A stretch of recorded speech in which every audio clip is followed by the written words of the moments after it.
Bismillahirrahmanirrahim. Assalamualaikum warahmatullahi wabarakatuh. Alhamdulillahirabbil alamin. Assalatu wassalamu ala asrofil anbiya'i wal mursalin sayyidina Muhammadin wa ala alihi washabbihi ajma'in. Amma ba'du.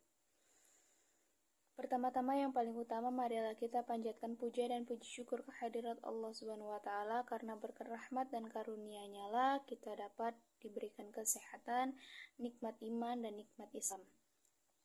Salawat teriringkan salam tak lupa kita curahkan kepada Nabi Agung kita, Nabi besar kita, suri tauladan kita, Nabi Muhammad Sallallahu Alaihi Wasallam. Semoga kita mendapatkan syafaatnya hingga akhir zaman. Amin. Baiklah, untuk mempersingkat waktu, langsung saja. Sebelumnya perkenalkan, nama saya Rahma Zahara, pemateri dari kelompok 10. Dan ada dua rekan saya, yang pertama Tri Ramadhani dan yang kedua itu Zemalia. Di sini kami akan membahas tentang lafaz khas dan kaidah-kaidah yang terkait. Langsung saja ke pengertian lafaz khas. Secara bahasa, lafaz khas berarti tertentu.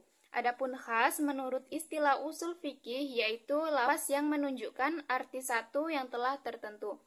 Makna satu yang telah tertentu ini bisa menunjukkan perorangan seperti Ibrahim, atau menunjukkan satu jenis seperti laki-laki, atau menunjukkan bilangan seperti 12, 15, sebuah masyarakat, sekumpulan, dan sekelompok.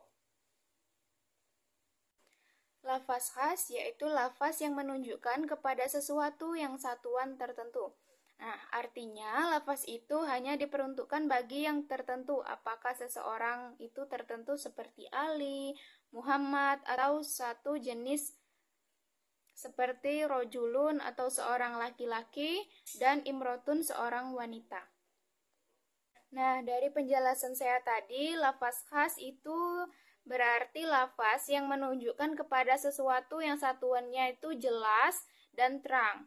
Nah, lafaz khas ini sendiri berfungsi sebagai penjelas. Maksudnya, ketika menemukan lafaz yang belum mempunyai arti yang jelas, maka harus dijelaskan. Nah, itulah yang dinamakan dengan lafaz khas. Agar lebih jelas penjelasan tentang lafaz khas, saya akan memberikan beberapa contoh mengenai lafaz khas. Yang pertama, lafaz khas dalam Quran surah Al-Baqarah, surah kedua, ayat ke-228. Wal mutallaqatu yatarabbasna bi anfusihinna thalathata quru. Nah, yang artinya, dan para istri yang dicerai atau wajib menahan diri mereka atau menunggu 3 kali quru. Nah, quru di sini maksudnya jadi 3 kali quru artinya 3 kali suci dari haid. Kebanyakan para sahabat juga mengartikan bahwa quru itu ialah masa suci dari haid. Dan adapun contoh yang kedua seperti dijelaskan pada sabda Rasulullah SAW yang berbunyi, pada setiap 40 ekor kambing wajib zakatnya seekor kambing. Hadis riwayat Abu Daud. Nah, maksudnya di sini lafaz arba'ina syayatan dan syayatun adalah lafaz khas karena yang pertama menunjukkan kadar zakat kambing 40 ekor. Yang kedua itu menunjukkan kadar wajibnya zakat yaitu seekor kambing. Jadi ketika kita mempunyai 40 ekor kambing kita zakatkan, kita wajib menzakatkan 1 ekor kambing. Adapun pembahasan yang kedua yaitu ketentuan lafaz khas. Yang pertama, bila lafaz khas lahir dalam bentuk nas atau syara' atau teks hukum, ia menunjukkan artinya yang khas secara qat'i, al-dalalah atau petunjuk yang pasti dan meyakinkan, yang secara hakiki ditentukan untuk itu. Yang kedua, bila ada dalil yang menghendaki atau pemahaman lain dari lafaz khas itu keadaan arti lain, maka arti khas itu dapat dialihkan kepada apa yang dikehendaki oleh dalil itu. Yang ketiga, bila dalam suatu kasus hukum yang bersifat am dan ditemukan pula hukum yang khusus dalam kasus lain, maka lafaz khas itu membatasi pemberlakuan hukum am itu. Yang keempat, bila ditemukan pembenturan antara dalil khas dan dalil am, terdapat perbedaan pendapat. Selanjutnya pembahasan yang ketiga yaitu mengenai hukum lafaz khas.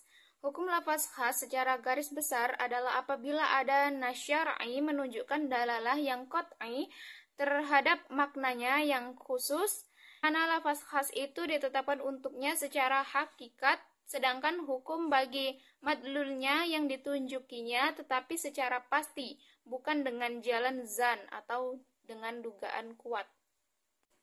Hukum khas secara global ialah apabila terdapat nas syara' sedang maknanya yang khusus menunjukkan dalalah secara pasti, maka pada hakikatnya lafaz khas itu dibuat untuk itu dan pengertiannya diambil hukum dengan pasti.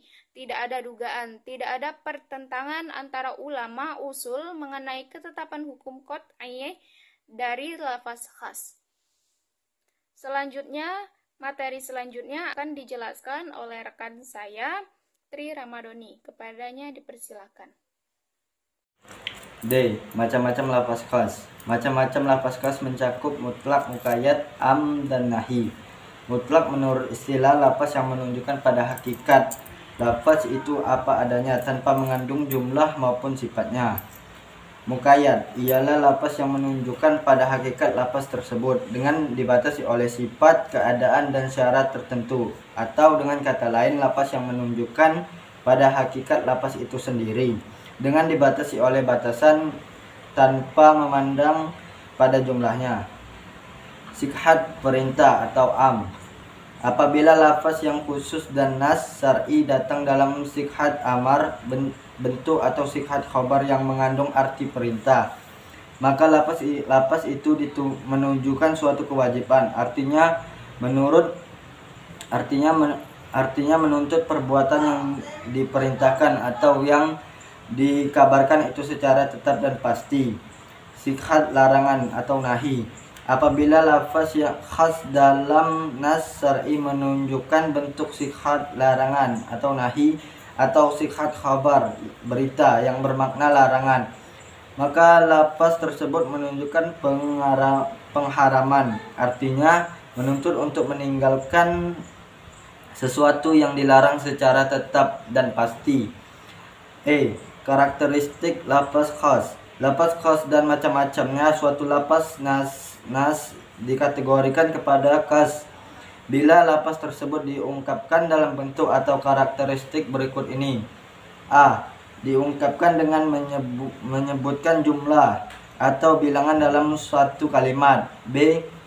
Menyebutkan jenis golongan atau nama sesuatu atau nama seseorang. C. Suatu lafaz yang diberikan batasan dengan sifat atau idhofah. Sekian, terima kasih. Baiklah, itulah tadi penjabaran materi dari kelompok kami. Bila ada salah kata, saya selaku pemateri mohon maaf, kepada Allah saya mohon ampun. Wabillahi taufiq wal hidayah. Wassalamualaikum warahmatullahi wabarakatuh.